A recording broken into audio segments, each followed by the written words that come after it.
7 years behind bars for Flavien Moreau, a 4-year sentence for Farid Jabbar, 18 months suspended on condition that he seeks psychological help.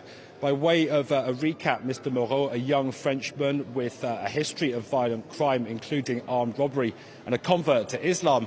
Now, according to the version of events he gave the trial, he travelled to Syria, whereupon he procured a Kalashnikov and joined an Islamist rebel brigade in what he described as a non-combat role.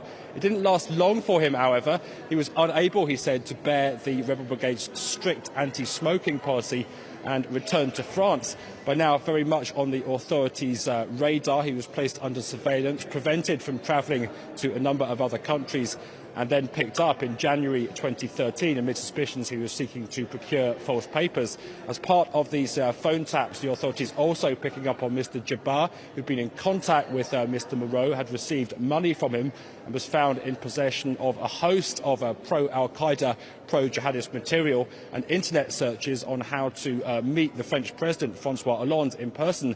This trial, the first of its kind in France, the French government obviously very concerned about the number of citizens travelling to take part in the fighting in Syria and Iraq. They estimate a potential 1,000 people could have done so. That would be the highest number in Europe.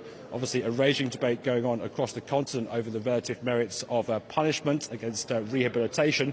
The former is what these two young men have certainly got here today, and measures are currently going through the French Parliament looking at toughening up the rules and making it harder for French jihadis to travel in the first place.